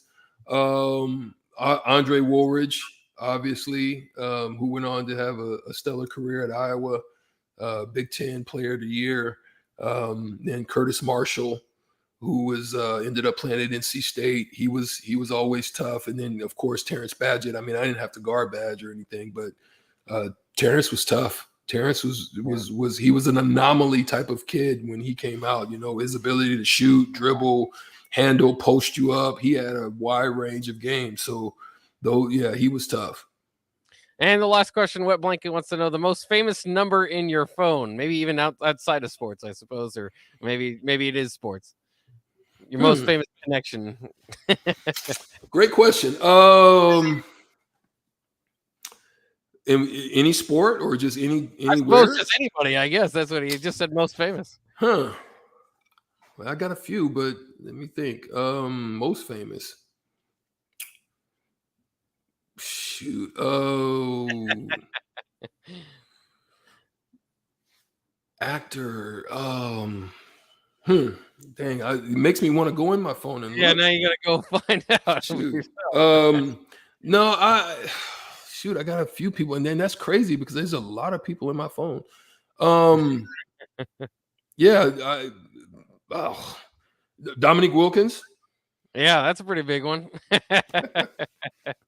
That's a pretty Maybe. good answer there, Dominique Wilkins. And then Drumstick even texted in a picture of you guarding Allen Iverson and says dope, which was very cool. You in your Celtics jersey. And to me as a Yeah. Celtics fan, I like that one. That was too, so regular. Yeah, that was regular. Me yeah, and you Allen guys guarded you Allen. matched up quite a bit, yeah. I used to. I'm telling you, I used to have to tell the referees before I played Allen. I would say I'd have to go to the referees at half court, and I'd say, "Hey, listen, Allen's 165 pounds, soaking wet. I'm 220. He's going to bump into me, and when he does, don't give him that flop. Don't. I'm not moving. He's not going through me. I'm not moving. So don't give him that." Oh, Allen would come over and be like, no, strict. No, that's a foul. And no, man, you bumping into me. You trying to get. And we would go back and forth with the refs. They would be laughing and so forth and so on. So those were some funny times with Allen. But Allen was, yeah, you know what? Allen is a misunderstood dude. A lot of people just misunderstand him. He really is just a genuinely nice, authentic dude. He really is. That's cool to hear. I know his practice rant or whatever is a lot of people remember. They don't realize he just dealt with the passing of a close friend when he was dealing with that. Yeah, no, I mean, he's just a genuinely nice dude, man. He really is. He's really misunderstood. He loved the game. He gave everything he had, whether he was injured, whatever the case may have been. He was playing for the Sixers and to try to make them a champion. And I can appreciate that for a guy that had his type of abilities. Oh yeah, without a doubt. We will take a quick break. Maybe we'll get a few more questions here. Astrick is very successful, and thank you guys to throwing out those questions for us. Also, we might get to ranking the new hires in the NFL this past offseason. 9 new hires, and a lot of places to go there. A lot of different thoughts. If you look at the different rankings across the internet, they're all different. So maybe get our own thoughts on that. Coming up next year on The Block.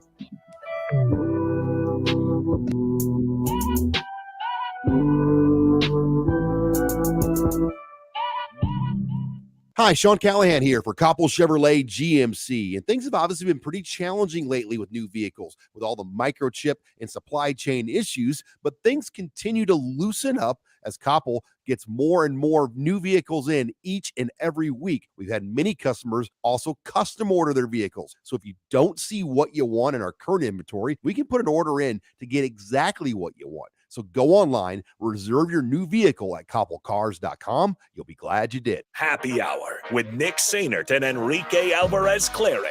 You just kind of feel a little more settled with a guy like Trev Alberts leading the way. I think that's a big part of it. Trev Alberts is like a mix of the two. He knows the business side of it. He knows what needs to get done, how to make money, how to spend money, etc. Whatever you got to do there as an athletic director. Then on the personal level, he wants to get to know the coaches. I think a good description for Trev is that he understands how important relationships are. Weekdays from 2 to 3 on 93.7 The Ticket and theticketfm.com. Our Remington Homes has really expanded and taken off in the last 5 years. Bob Benish of Aspen Builders, talking about their exciting new division, Remington Homes, which makes the home building process easier and more affordable. The exciting thing about a Remington home is you get to choose your floor plan from predetermined floor plans. You can select your options. We give you a lot of choices. By selecting certain floor plans, they're just easier to build. And you couple that with our great lot selection in all different areas. People do not want to be married to their house payment. They want to get a nice house with nice finishes in a great area for an affordable price. And that's what Remington Homes are all about. Home building is easier with a Remington home from Aspen Builders at 423-6811. Online at remingtonlincoln.com. remingtonlincoln.com. Hey, sports fans. Rico here with HIS Auto Care 70th and Van Dorn. Carfax recently awarded us as a top-rated auto service center for 2020, and Lincoln Choice Awards voted us as the 2021 top independent auto repair center. Call us at 402-488-8934 for superior service bumper to bumper. Mention this ad and get 7% off. Doesn't get any better than that. Rico for his Auto Care, 70th and Van Dorn. God bless you. Gray Diesel and Equipment Services is hiring and seeking motivated applicants. Gray offers a second-to-none benefit package that includes health, dental, vision, 401k, paid vacation, and paid holidays. They offer great pay and tuition reimbursement or a tool purchase program for qualified candidates. It's a fun, friendly team with lots of variety and work assignments, so there's something for everybody. View and apply for their job openings today at grayusa.com or visit them in person just off I-80 and North 56th Street. Come be a part of the Gray difference. If your home isn't delivering the year-round comfort you expect, call the experts at Bryant. Warm and cool, comfort and confidence. Bryant Air Conditioning and Heating. Call 467-1111. Based right here in Lincoln, Mosaic in Southeast Nebraska is part of a nonprofit, whole-person healthcare organization that serves people with intellectual and developmental disabilities. Mosaic's mission is to relentlessly pursue opportunities to empower people. By providing truly personalized services, this empowerment ranges from helping someone communicate for the first time to helping another gain enough independence to secure a job. If you would like to learn more about Mosaic in Southeast Nebraska's services or to donate, please go to mosaicinfo.org/Southeast Nebraska. Rosie Sports Bar and Grill has 2 Lincoln locations that are great for any occasion. If you're downtown for a basketball game or a concert, stop by their newest spot at 10th and P. Don't forget to check out their social media pages to learn about any concerts on stage at Rosie's. If you want to avoid a busy downtown scene, head over to the original Rosie's just south of 14th and Highway 2 for a feeling of your local hometown bar. There's plenty of TVs at both places and great food and drink. What are you waiting for? Rosie Sports Bar and Grill at 10th and P and on South 14th Street. Did you know that the U.S. has added over 1,100 new breweries in the last 18 months? Learn more by shopping at Myers Cork and Bottle, 13th and South, and by tuning into Thirsty Thursdays with Kevin Myers, because sports are better with a drink in your hand and a friend at your side. Back to On the Block with Strick and Bach on 93.7 The Ticket and theticketfm.com.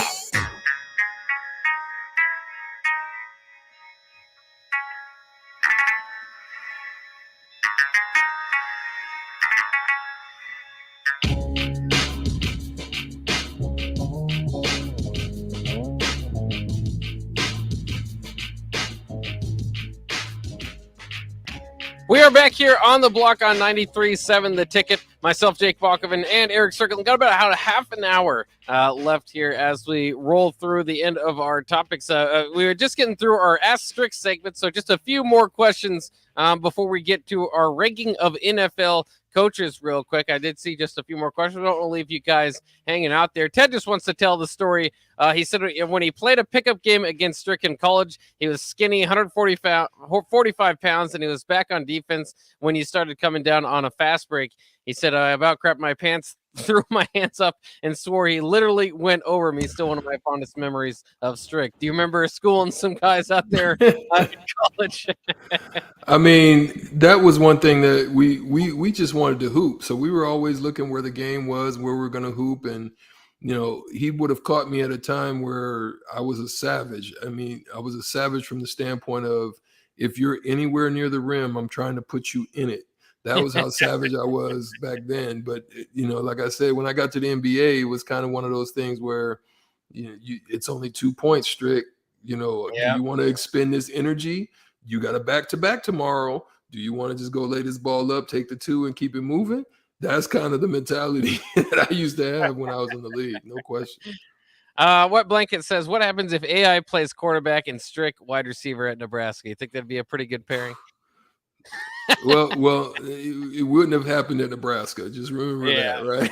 Because, you know, he would have been running a little more option. Maybe I would have got a wing back pitch from him or something like that. But it wouldn't have been a lot of passing going on back then. If you had I mean, I know you were talking about more maybe being on the defensive side, but if you did go football, would you consider Nebraska if they wanted you as a wide receiver, or you'd be looking to catch some balls somewhere? No, there were some other teams that were looking at me then. It would have been scary because Colorado used to throw it a little bit, right? So I was looking at Colorado. I was looking at UCLA. Florida State had reached out. And those were kind of three that was in my eyes as far as if I was going to stay a receiver. But if I was gonna come to Nebraska and play defense, I would have come to be a black shirt. Yeah, no question. Yeah. Very cool stuff. All right, let's get into our NFL offseason rankings for the head coaching hires. 9 new hires made across the NFL. I suppose I'll just go from the bottom of my list in on up. Do you have a list yourself, Strick, or did you? I kind of got an idea. I kind of got an idea of what I think, but nonetheless. Well, you tell me if you think that these guys are too low or too high, because we'll start at the bottom. So I guess at the bottom, you don't want. This is where you don't want to be if you're a fan of this team. I think Lovie Smith with the Texans would be the bottom one. He's at a certain point in his career, this would be a home run hire. At this point in his career, it's not. Obviously, coming off the failure at Illinois over there, and then they just kind of went with an internal hire. I know things are messy with the Texans, but you fire a 1-year head coach to bring in a guy that was already there, for a defense that wasn't exactly, the 85 Bears or anything. So I don't know. That move surprised me more than any, and I don't necessarily think that it's going to be the answer the Texans are looking for. I don't even know. Is that a stopgap coach or something before they move on? I'm not sure what happened there. I mean, it's a skeptical one. It's one that you just kind of look at and you just say, like you have the Scooby-Doo kind of like, dang, where did that come from? You know what I mean? Yeah. So, I mean, he's just 89 and 87 over the course of his tenure. His last stint was 8-24. So, I mean, that was a rough 2-year stretch that he had with the Bucs. So, where did that come from? And so, maybe it was a stopgap. It was kind of plead. Maybe there was some backroom dealing where they had those conversations to kind of say, hey, this is just going to be for a certain amount of time. Yeah, and we didn't, and not to get too far off the topic, but Deshaun Watson also kind of topic today. They had to sit out their starting quarterback this whole past year, so it's just kind of a weird situation for the Texans altogether. For what it's worth, it appears that he is narrowed or kind of letting teams know who's on his radar. The Vikings and the Buccaneers are of interest to Deshaun Watson, but they've got to wait till that court thing plays out before anybody makes a move for him, I think. Yeah. He could be sitting out, more time, especially in the NFL. You never know what's going to happen with those charges. How much would that take him off the game to begin with? But then the NFL does their own investigation, and none of last year was NFL, an NFL ban. That was the Texans just, saving face there. So it was. You would expect that to come along as well. So the Texans still have a weird situation there at quarterback. Number 8 on my list, I have Matt Eberflus of the Bears, the Colts defensive coordinator. I'm not coming off his best year as a defensive coordinator with the Colts, but there's still a pretty good defense. That's not the problem I have, and maybe it's not so much even Eberflus in general. It's just the fact that the Bears have a young quarterback, the kind of trend around the league that you're seeing work, Zach Taylor, Sean McVay, young offensive-minded quarterback seems to be what's going around the NBA or the NFL right now. And the Bears have long held this kind of grinded out, they've got the Windy City type of mentality, which I don't mind.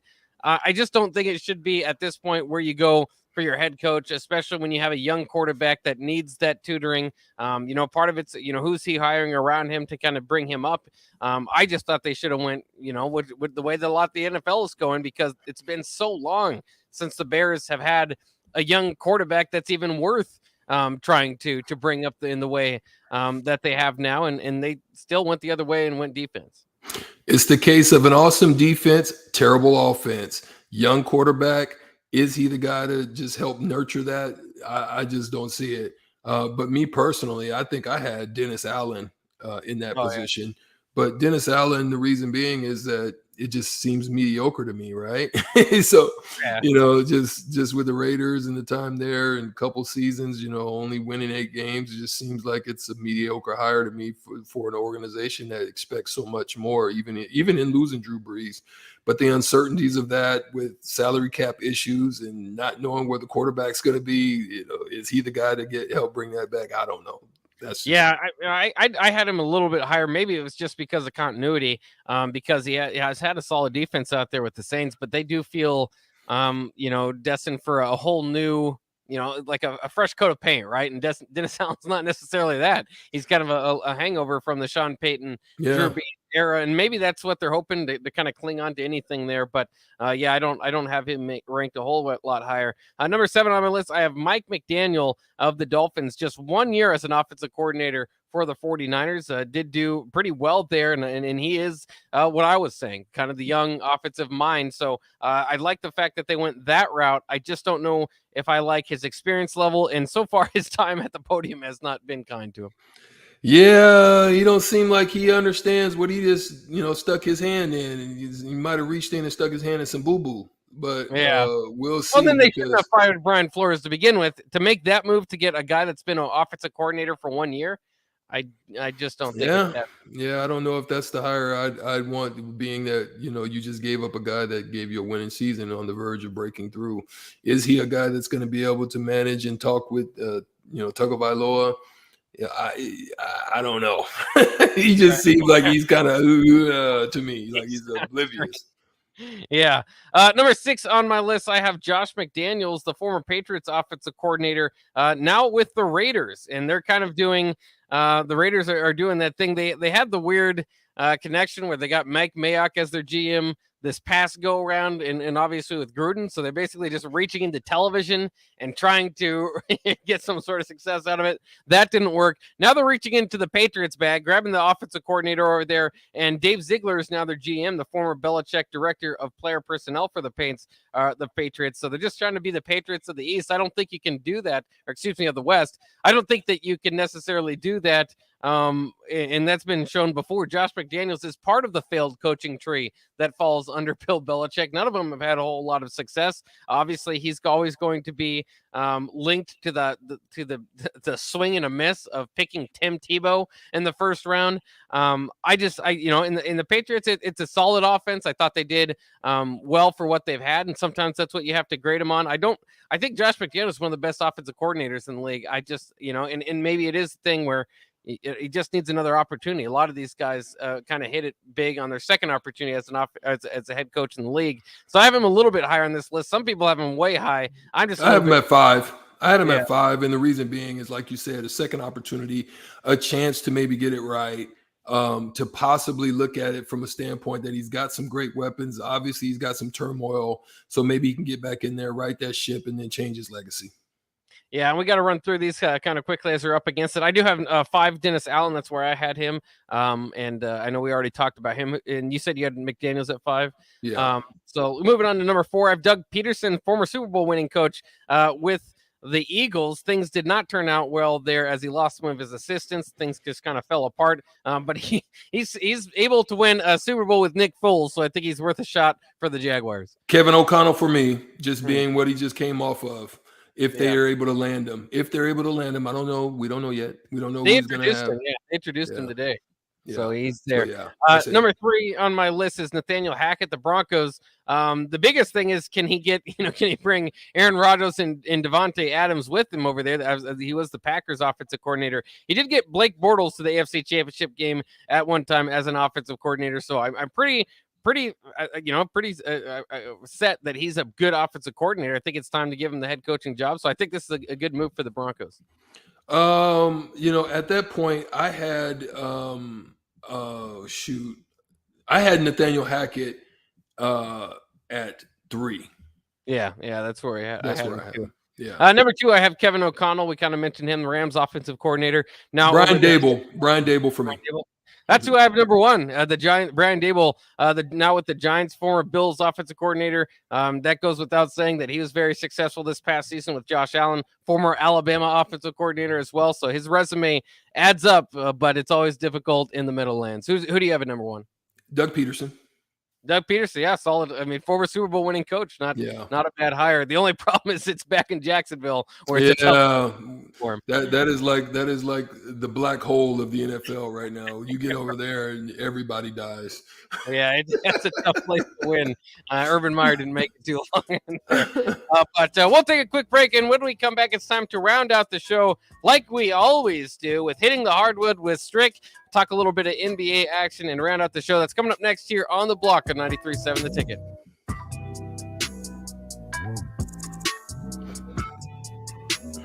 Southeast Community College is training tomorrow's workforce today with our nearly 60 career and technical programs. We are doing our part to help employers fill vacancies during this current labor shortage, graduating students with skill sets employers are seeking. We're also helping to upskill the workforce by adding short-term credentials like certificates in many programs so that employees can get retraining quickly. Learn more about upskilling with SCC at southeast.edu/academics. SCC, your path to possible. Now what do? Football is over. The weather's crappy. Man, I tell you what, it's a perfect time to go car shopping. This is Carl from Price Right Auto. Come out to Price Right in West Elk and you'll find over 100 great vehicles at some great prices. With our non-commissioned sales process, we let you control the sale. We won't let you get a lemon since we back every one of our vehicles with our Peace of Mind 3-month warranty. If you want a hassle-free car buying experience, check out our website, PriceRightAuto.com. Come see a great selection of affordable used cars on West O Street at Price Right Auto. Action Plumbing, Heating, Air, and Electric always makes safety a top priority for our home and office. In under just 1 hour, their team installed the state-of-the-art air scrubber system directly into our existing HVAC ductwork. This technology purifies the air and reduces exposure to common bacteria and viruses, creating a safer breathing environment for my family. Action delivers honest quality services we can count on. To learn more, visit actionlincoln.com. Rosie Sports Bar and Grill has 2 Lincoln locations that are great for any occasion. If you're downtown for a basketball game or a concert, stop by their newest spot at 10th and P. Don't forget to check out their social media pages to learn about any concerts on stage at Rosie's. If you want to avoid a busy downtown scene, head over to the original Rosie's just south of 14th and Highway 2 for a feeling of your local hometown bar. There's plenty of TVs at both places and great food and drink. What are you waiting for? Rosie Sports Bar and Grill at 10th and P and on South 14th Street. Acres Equipment, Nebraska's premier John Deere dealer. We support farmers, ranchers, landowners, local governments, contractors, and more. Largest inventory around. And we deliver. Precision ag specialists creating the highest yields. Mobile technicians covering the state. And we're there for the home team on game day. Acres, solutions for every field.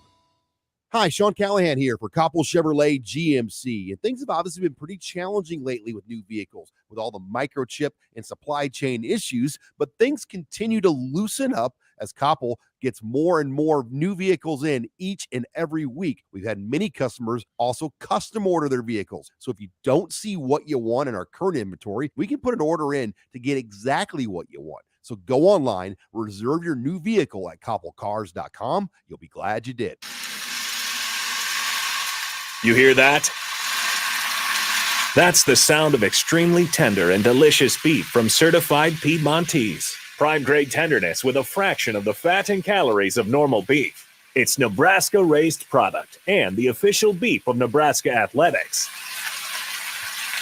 Change the way you buy beef today at the Mercado by Certified Piedmontese, just north of 84th and Havelock, or at cpmercado.com. 93.7 The Ticket, Fox, KFXL weather. Brought to you by Bryant Air Conditioning, Heating, Electrical, and Plumbing. Your first alert weather forecast tonight, cloudy, windy, and cold. Overnight lows 13, north winds gusting to 30. Becoming sunny by the afternoon Thursday, but a cold day. Highs 28, and north winds gusting to 35. I'm NTV Chief Forecaster Ken Fountain for 93.7 The Ticket and theticketfm.com. Hey, sports fans, Rico here with HIS Auto Care 70th and Van Dorn. Carfax recently awarded us as a top-rated auto service center for 2020, and Lincoln Choice Awards voted us as the 2021 top independent auto repair center. Call us at 402-488-8934 for superior service bumper to bumper. Mention this ad and get 7% off. Doesn't get any better than that. Rico for his Auto Care 70th and Van Dorn. God bless you. Back to On the Block with Strick and Bach on 93.7 The Ticket and theticketfm.com.